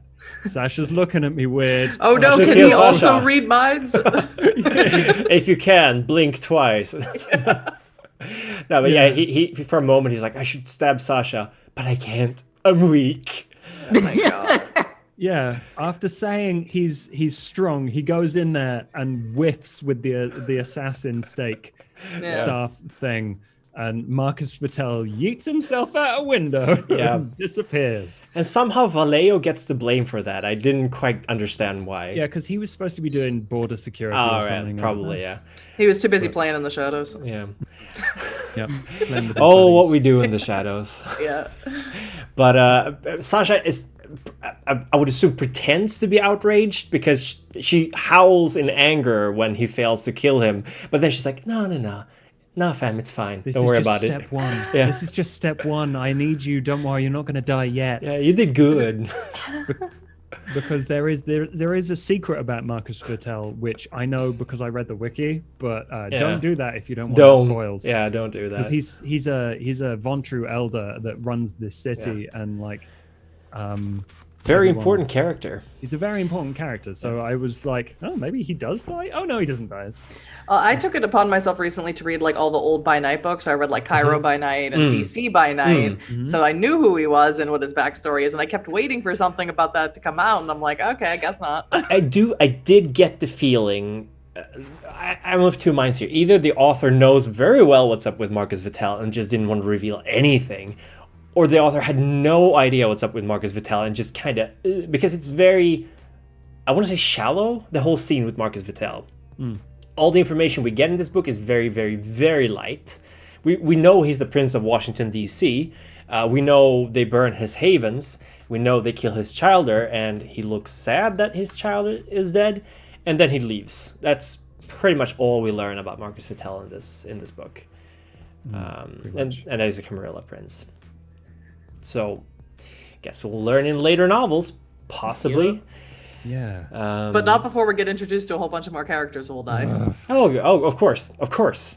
Every single book will just be a standalone novel, which they kind of are. And then we get like the dumbest post-credit scene in the books. Oh my god! First of all, are the printing presses of the New York Times so big they have to be in the bedrock of New York? Is this actually true? In the bedrock? Yeah. Yeah. I forgot read about that ending scene like 3 times, and I'm like, I don't get what what the author is trying to say. So here. I think the this. operator of the printing presses is going down in some kind of bronze cage to fix them. Because they're so heavy that they're so loud that they would cause an earthquake. It's like, what? And then they're clogged with seaweed. Much. I mean, they are impressive pieces of machinery. They're massive in like this. I was like, Right, and underground doesn't thing, the guy have a weird name? Wittgenstein. Yeah, Wittgenstein. And he's in this cage and he goes down and then he's like, oh shit, it's full of water. And then he drowns. In the most non-dramatic scene possible. And then Yeah, the that thing is that was exactly what the happened. thing It that seems was like a bothered weird by it goes accident. back to sleep. It's like, Yeah. There's like. Can I read something out yeah, loud? yeah, Go sure. for It says, in the end, the presses, meaning the printing presses, Yeah. had to to be sunk into the very bedrock of the island, meaning Manhattan. Yeah. What? Which the New York Times building isn't in Manhattan. Whoops. Like, it's not. I Whoops. drive past it when I go into... It's not in Manhattan. Like, unless my brain is having a conniption right now, I'm pretty sure it's outside the Well, city. obviously not. They got completely flooded and filled with Yeah, I seaweed. mean- They had to move. Yeah. Yeah, they got like fleshy stuff. Like, how does he die? It's He in just Queens. He drowns. It's in Queens. It's not Yeah. even the. Oh, that scene was just like, what the hell? Wait, Laurel Ridge Farm. What am I reading here? Columbia, Maryland. There's a bit after that as well, because he drowns, and I was like, oh, they're gonna do a creepy thing following Yeah. on from the other New York stuff, Yeah. where stuff Yeah. underground is eating people, which was very cool. But no, he drowns. Yeah. And like that's an entire waste of a printing press, because we all know if you want to kill someone in a printing press, you launch them Yeah, into exactly. the paper. It's even pointed rollers. out. It's even And pointed so out that that they're you dangerous. get like a... Yeah, the New York... Yeah, so that you get like just a... across each thing. Yeah. it's You need the front page to be someone's flattened face. Yeah. it's such a bad. Yeah, I'm looking at... Yeah, that's the New York Times printing plant. It's fucking above ground. No. This that's- is the building I drive past. Yeah, because this is the what we think is the New York Times printing press. The actual New York Times printing press is in the bedrock of Manhattan. Yes, of It's a course, secret because facility they... for where they print the secret papers. Yeah, and the only reason you could build skyscrapers in New York City is because of the amazing ground it's standing on. Yeah. Wait. No, Sorry there's for a that. post credit scene as well, because there's There a bit is? with Hesher, which I don't. don't Yeah, I was remember. just looking at that. I don't have. Oh wait, that. no. Is that the like next excerpts from the next books? is that what that is? Yeah, that's the excerpt from the Gangrel book. Yeah. Oh, okay. I didn't read that. That's why I was confused. Can I read these last couple of paragraphs out loud? Yes, please. Go for it. Already he could tell that something was wrong. In the uncertain light of his lamp, the presses seemed to glisten wetly. Thick, slimy strands of what looked to be seaweed choked the titanic rollers. But that was impossible. Those presses would easily have ground a strong man's arm to pulp before anyone could even shut the machines down, assuming someone would be so incautious as to not accord the giants a respectful distance. But to bring the presses grinding to a halt, those clinging strands must be as thick around as trees. The service elevator splashed down and then continued its descent at a more leisurely pace. The rising water shorted out the electrical lamp as Wittgenstein clawed at the latch to the scissors gates. Already the lower reaches of the lattice were laced with clinging greenery, preventing their operation. In time, the cage vanished beneath the murky surface. Rip Wittgenstein. Soon, even the echoes of his struggle receded, meandering back and forth between the walls of the narrow service tunnel as if trying to find their way. Below, that which had stirred at the incessant buzzing of the presses returned to its contemplations. Okay, so here are the weird things about this, besides the whole printing press thing and everything else. One, you come up with a great name like Wittgenstein Yeah. as your character, and Yeah. then you kill him Yeah. in 2 pages. And 2, it's written totally different from the rest of the book. The language that's used and how it flows. It's written like by some they pop someone in from the 19th century and Yeah. like, quick, write this. Yeah. And then, or like F. Scott Fitzgerald or something. I think all of these little post-credit scenes were written in a bundle by someone else, and I then think just so. parceled Yeah, out must be for it. each book. Yeah, because it's a I can totally only- different voice. Yeah. I can only imagine the structure of this entire series was one person went like, here are the things that have to happen in the book Yeah, that yeah. you are now writing. Do that. Bye. Yeah, yeah. And then they're like, Gotta hit "Cool, these what do you got?" notes, but how you do Yeah. it, up to you. Yeah. Yeah. And no oversight, clearly. It's Also, quick Who's the note. editor? This is just again me going a little bit. I guess this is on topic, but printing presses, like as far as they're big pieces of machinery, but they're not like some industrial hammer that's meant to hammer out these massive steels. You throw a pebble in there, you'll do millions of dollars worth of damage. Yeah. They don't need tree trunk sized hunks of seaweed Harry, to these fuck are up the- a printing These press. are the dark printing presses, the evil printing The presses. dark printing presses The that never Illumi break down presses. and just churn out endless copies of the New York. It's like sometimes when you're in New York, you'll see these boxes that have newspapers in them. And I've never seen anyone buy a newspaper from one of those boxes. It's like a vending machine for newspapers. Yeah. Oh yeah. Maybe that's yeah. where they all come from. They're from the dark. No, printing It's just some presses. evil plot. You know what happens to all of those boxes? They get run over by people playing GTA. Yeah, exactly. Yeah. I've never seen Exactly. those They're people- target practice. Yeah. That's all they're for. Just. Do part they of the really? effect. Do they? I haven't been in the States in like a decade. Do they really still have those? Yeah. I've seen them. Yeah. They have them Some in, of them are in free. London There's too, like some, don't they? in the neighborhood my girlfriend lives in, there's like Spanish language ones that are free. Yeah. Yeah, I remember the free ones where you just open it up and take the paper out, but the ones you actually have to pay for, I can't believe those are still Yeah, those- still there Maybe it's just cheaper to leave them than it is to remove them. because you have heard the internet exists. We've only got free ones in the UK, and it's like this kind of sometimes really rubbish magazine called The Metro, and yeah, it's just huge stacks that people. Yep. We used to inside of have the train metro. stations. They went bankrupt in Sweden because they had to pay actual wages, so they crashed. Oh yeah, that'll do it. yeah. That'll do it. I only ever read the game reviews because my mate wrote them. Oh, nice. But yeah, okay. So we've basically covered the plot of this book. First of all, would we all agree that this is better than the previous one? Yes. Yes. Yeah, No doubt. Yeah, no doubt. Would we all agree that it's a decent book? Yes. Lower Yeah, grade it's decent. okay. Most of the time. I think if I didn't have the first book in comparison, I wouldn't be able to say that. No. I gotta send you some Halo novels, some World of thanks. Warcraft novels. You really lower your standards. I'll just give you the. I'll just send you the Horus Heresy. Oh, All God. 50 some odd books, so you can just look at them and There's some die. real whoopers in there. To quote Dan Abnett, the Horus Heresy was a mistake. Oh God. Let's not even get into that. Yeah, no, that's another podcast right there. Fuck. They really should have not done a lot of those novels. Some of them are good. Some of them are good. Some, But- generally, when you pump out 60 Yeah. novels, well, statistically speaking, one or two of them will be okay. Yeah. I would say, how about we go through and like say what we really liked about this and what we didn't like? Would that be Yeah. good? I think that's good. Yeah. Huddy's going to be right back, she Yep. There said. you go. So I will start. What I really liked about this is the politics. I actually did very much enjoy the beginning of the book because I have studied the Sabbat quite extensively for my videos. I love them a lot. I feel like they have a lot more character and flavor to them than the Camarilla does. Yeah. And I actually even confronted Justin Achille on Twitter, saying, "You guys liked the Sabbat more than the Camarilla, didn't you?" And he denied it, of course. But he was one of the main. He works for White Wolf now just started working now as the creative development lead. Created brand lead, yeah. Oh yeah, that's the one. Yeah, very good hands. He did a lot for Revised Edition. But anyway, yeah, I really like the fleshing out of the Sabbat.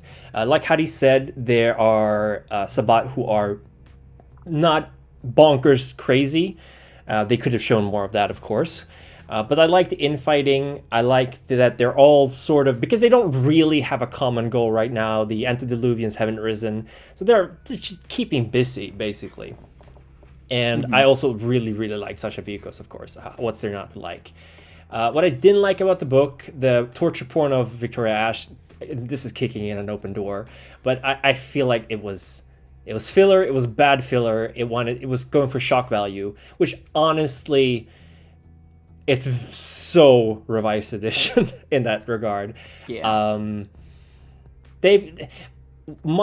I would have actually much more enjoyed if they had the scene where Parmenides was actually disguised as Victoria Ash. They could have done a lot more with that. So I'm disappointed that my false memory wasn't true. Yeah, other parts I didn't really like was that I think a lot of times I felt that the author obviously didn't have the wiki at the time, couldn't look things up, so kind of pulled some parts out of nowhere. And while I like the staccato of short scenes in the end of the book, they really could have been in the middle of the book instead. Yeah. As here's this chain of events, and then have like DC expanded in the end, get rid of the Victoria Ash, have that in the Followers of Set book if you're gonna have it anywhere, her being saved, and just focus more on DC, more Marcus Vittel. I would have liked that more. And that's what I liked and didn't like about this book. Mm-hmm. You want to go some direction? Someone else pick up. Go ahead, Josh. Oh, okay.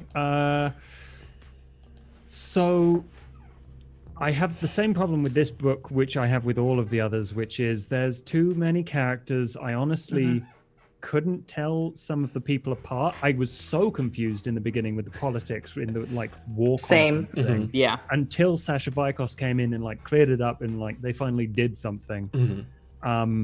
That bit was cool in a couple of like moments, but otherwise it was kind of a blur. Honestly, I can't remember who's who even now, apart from like the dumb big Marcus, who leads a group of people. And honestly, I thought he was kind of cool, like a pretty decent addition as like a grunt level leader for the Sabbat, which isn't a sect that I've really looked into lore-wise a lot.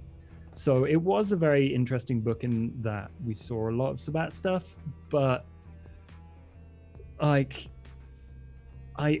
every time I think they're going to do something cool in these books, like, oh, they have a big plan that they've spent ages describing how they're going to assassinate Sascha Vykos with a silver knife from the shadows. It doesn't pan out, or like something goes awry, and like all of that feels wasted. And that's probably a theme throughout all of these books, because they're trying to really harp on the idea that vampires spend so long on their plans and they're so smart. And honestly, it's just a pain in the ass. I'm like, this isn't going to go anywhere, is it? So why am I even paying attention? But honestly, I really enjoyed seeing, even though we'd been over it, the attack on the Atlanta Elysium, like figuring out who survived, who ran away, who ended up where, stuff like that. And it was really very interesting to see that from a different perspective. And the transformation of Parmenides, even though he was been a whingy bugger, like the stuff that was happening to him was very interesting. He was. I don't like him as a character, but his story is cool. And I think that's the same for a lot of characters in this. Who wants to go next? I'll go quick. Things I really liked. I really enjoyed seeing the chaos that was the Sabbat, and I think Sascha Vykos was obviously for me the highlight. Just so much fun. I'm a sucker for a lot of craziness. What I didn't like is that the novel ended about. It ended before it actually did. And the names, a lot of names, a lot to remember. I'm not good at that, and so that got to me. But other than that, I mean, I think it was okay. At least compared to the bits I read of Toreador, it was pretty good. Yeah, that book. Randall, the ghost. Oh my god, the only good part of that book was Randall the ghost. MVP. Randall MVP. I don't know how much more I could add. You guys pretty much echoed all the same stuff that I would have said. In like I said, in terms of story structure, it's just leaps and bounds ahead of the first one. Things actually happen, even though, like Josh said, these are timeless creatures. So what is like debating a plan for 10 years? What's the big deal? We've been alive for the last 500 years. And also, like Josh said, I was nice seeing a grunt Sabbat, because I don't know a lot about the Sabbat. I've never played Revised Edition. I came into Vampire in the 5th edition, so I've never seen the Sabbat, in anything. So it was, when I was reading it, I kept thinking to myself, my God, how many high level obtenebration vicissitude, like if they just like get all the highest level people, to come in here just for Atlanta.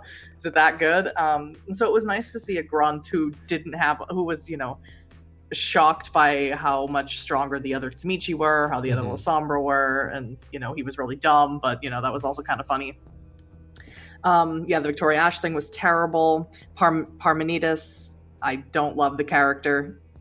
I was trying to sympathize with him. I was trying to empathize with him. I really couldn't. I couldn't conjure that. No, I agree. It was too cringy, his reactions to everything. Yeah. I just couldn't do it.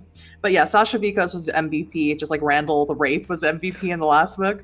Sascha Vykos was definitely MVP and super interesting. And I would love to see Sascha in V5. I would love to have some incorporation because what a cool Absolutely. character.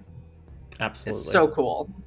Yeah, I'm half like dallying between, do I research more on Sascha Vykos because they're such a cool character, or do I wait until I've like found out what I can from this book series? I don't know. But, what I can say about that is that there is on the Wikia very little information about what actually happens in the novels, because I wanted to go back and read, like, is there a summary of it for the first 120 pages, because I had to reread it, and there's not.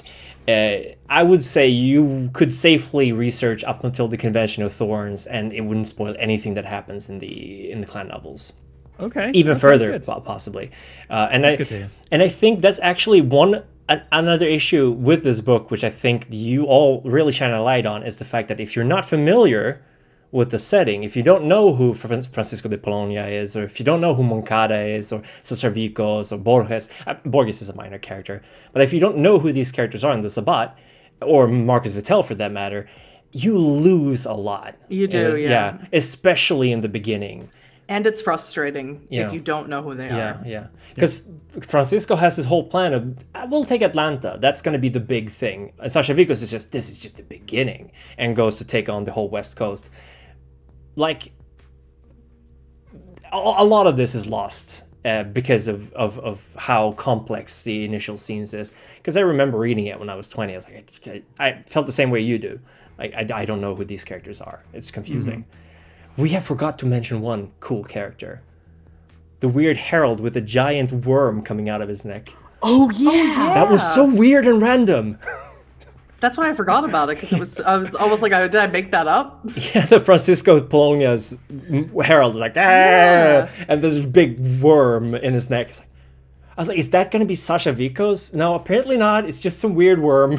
We never see them again. No. either. The dude who shows up and is of no real consequence. Yeah. Oh my god, you just summed up the last two books. Just some dude Yeah. who shows up with no real Maybe, how old was I in 99? I was like 11 or something. Yeah. Maybe there was something about the 90s that was all about like shock. Yeah. Shock Oh, yeah. Shock entertainment. jockeys yeah. were a thing on the radio. Yeah. Oh yeah. I mean, this book Maybe screams 99. This book screams Does it? revised edition, trench coats, katanas, grimdark. And There aren't any actual katanas unlike the last one. though. Bummer. Bummer. Unfortunately, yeah. More katanas and trench coats for our vampire So, books, please. I think Toreador. Vallejo wore a trench coat though, right? Oh, he did. Like a Hell bunch yeah, of them Vallejo. wore All you need is a trench katana Yeah, and yeah. a fedora. I think so, yeah. coats. Oh, I God. think Julius was wearing a trench coat, actually. Yeah, Fingers Jorge was also wearing. He was wearing a Stetson, I think. Yeah. Jorge de Fingers. God, We horrible. just make the Sabbat angry neckbeards. Yeah, that's. I think would like now that you've all had a good taste of what revised era vampires were, can you now understand, not sympathize, but understand why people might object to V5's more back to form in the sense of No. personal horror and Sorry, not at all. complex emotions, you know? What, mature themes in my tabletop game? I want to chop off heads. I want to be Sabbat. No, I don't get it. I totally see why people got really into that, because there was so much of that style Yeah. of, I guess, play and story Yeah, stuff Toxic happening. Avengers was going on at that But point like, too, right? the one thing I've always wanted to do is go and find a first edition version, or like revised is third, right? Yeah. First yeah. or second edition, read through those and see where the like fifth, first, second meet, because fifth is way more interesting to me personally than even though I started playing revised like 10 years ago, and it was all right, it was fun, but it wasn't V5, and it wasn't Yeah. the stories that I tell and play in as V5. Yeah. It's just, yeah. I mean, Anyway, I'm what? sorry. I'm reading this book at the moment, Sins of the Blood.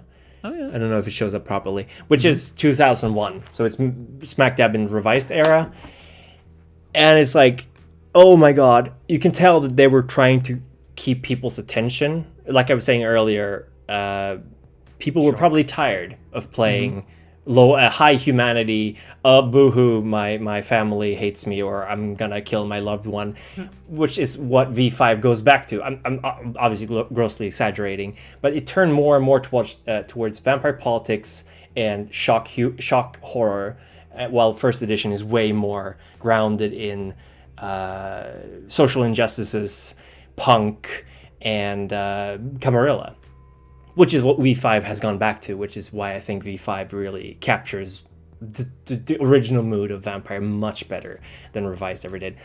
This is coming from someone who loves Revised. All my videos are Revised era, international vampire politics, so I'm biased, but I still like V5 a lot for the tone it brings to the game.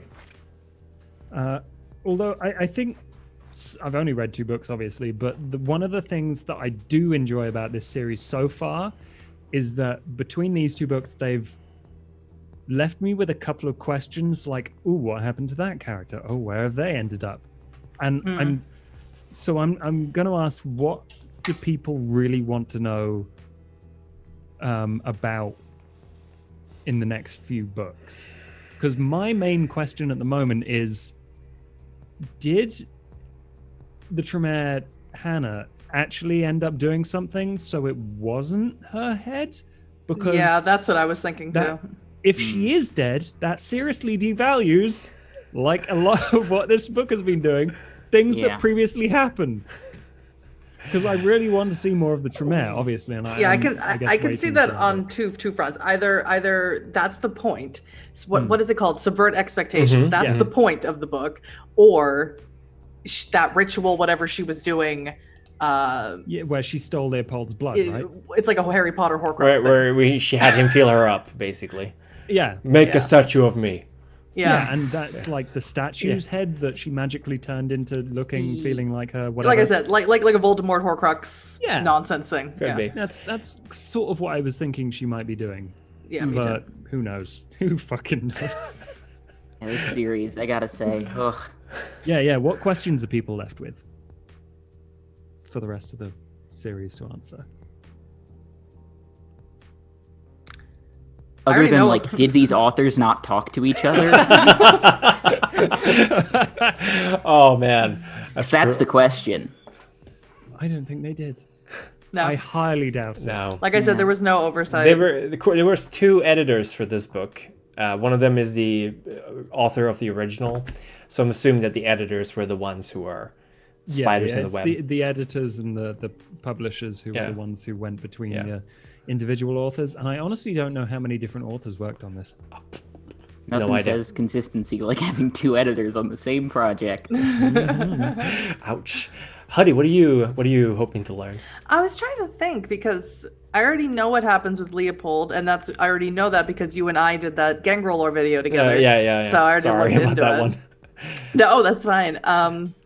As of right now, I really don't. Maybe something to do with Marcus Vitel if we're going to learn more about him.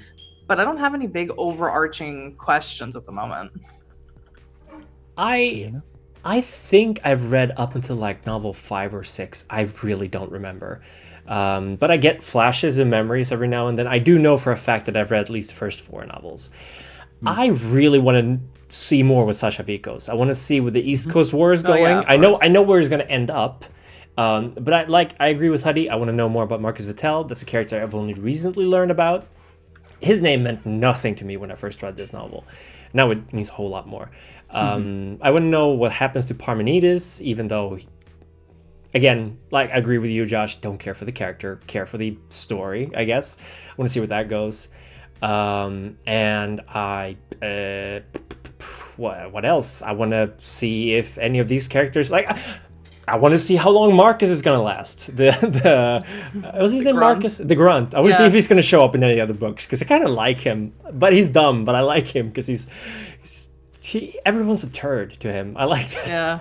I want to see Hesha again, too. Oh, yeah. Hesha's awesome. Yeah. Yeah, Hesha's cool. And I also want to know what that thing in the New York Underground bedrock is. I think I know what it is, but I want to see. I'm just like... Apart from the seaweed thing, like the post credits scene Yeah. doesn't make sense to me. No. Knowing what I know about what's underground in New York. Yeah. So Just to me raises more questions about what the fuck the New York Times is actually doing down there. Like, dark- is the this dark some printing magic presses. plot? There the New York Times hunters or mages, because that is some weird shit they've got going on in the bedrock of Manhattan. That raises just saying that, it raises one question I got about this book that I could not figure out. The Arcanists of Washington D.C. Oh, yeah, who they were come like, up. Who we are should they? we should get a parking spot underground. I was like, okay, are they Tremere or are they mages, or is it just like a secret Oh, yeah, 'cause society? one of them gets assassinated, Yeah. and that's it for the chapter. I'm assuming they're mages, because otherwise, I mean, they were described as Arcanists. Yeah. But sorry for bringing that up now, but I only just now remembered I it. had the exact same thing. And I was like, forgot about who it. are these people? Because they seem like humans. Because they're like Yeah, going yeah. to their cars, leaving a meeting, and I'm like, I have to walk so far to get to my car. Like, it feels like a bunch of old pricks who are in a secret society or something. So It is. that was weird. If that's just going to be a one-time thing, but I would imagine that the Sabbat would be interested in taking out Society of Hermes or Order of Hermes, I guess. Although they have almost nothing to do with each other. Chat says Hesha shows up in a bunch of other books, which I think there's an excerpt for the next book, the Gangrel one, at the end of this. I think there's an excerpt for the Followers of Set one where he's Yeah, there's two. Gangrel There's one. two, yeah. Oh, that makes sense. Yeah. And if Hesha is half as cool as Vagel was, then I'm in. Hesha's cool. Hesha's pretty cool. Hesha's really cool in these books. I remember that distinctly. Set Yeah. set for winners. Yeah. That's all I'm going to say. Yeah. So next book, Gangrel. Gangrel.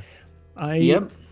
This is going to be an interesting one because Gangrel haven't shown up as far as I'm aware, apart from like maybe one character. Yeah, the one Yeah, guy and who the pushed Toreador the who gets wishboned basically in this book, and he shoved the strip club owner twice. Yeah, in what the was her tor- name? Victoria Ash hates her. Yeah. Shocking. What was the name of the caitiff? Was it Rachel? Stella. Rachel? Stella. Stella's best character. I really hope Stella comes back. I want to know what happened to her. Yeah, we didn't get any confirmation if she died or not. I'm going to assume that she's dead.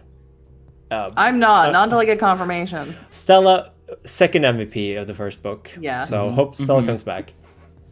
Randall and totally. Stella. Yeah, Randall and Stella. Yeah, K-Tip don't get their own book. Unfortunately. yeah.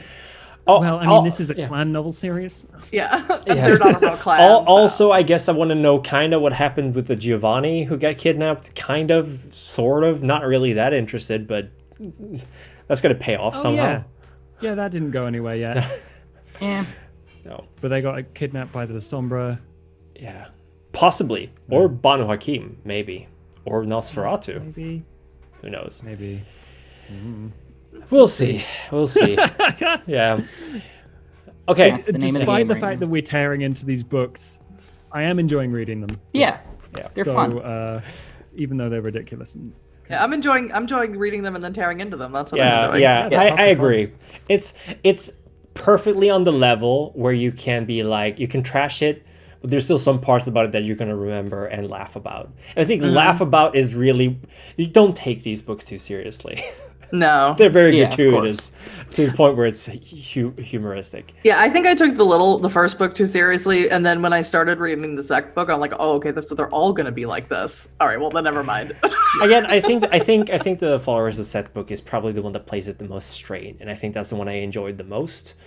But Weird, again, the clan with the vices and the drugs and the pimps, really? But All right. Hesha's really not your archetypical Right, I follower know. set though, so it's a bold choice to pick him for the clan novel. So Yeah. He's like the Beckett of the Followers of Set. yeah, exactly. because he's like he finds artifacts, right? Yeah. So that's kind of cool. He's also extremely reasonable, which is like Yeah. a big, he's like a logical person in the world of darkness, which, believe it or not, they apparently exists. Oh, wow. No idea. That's incredible. Yeah.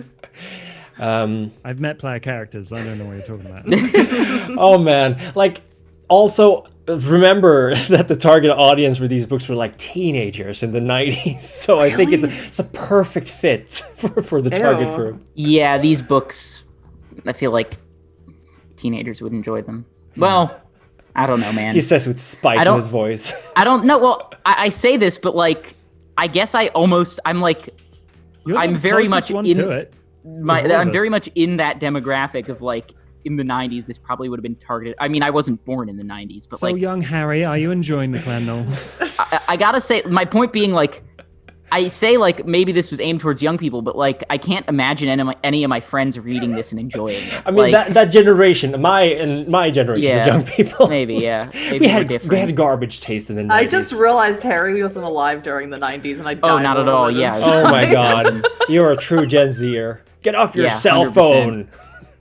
Get off your mobile phone. Your mobile. Okay, I just have one question. Did you ever hear a real life internet modem connection? I don't think so. The screeching. No, I don't. Okay. If I did, I don't remember it. Entirely different tech generation my to God. me, Yep. which is Oh man. terrifying. Sitting Anyway, there waiting for AOL to start and the little dude running.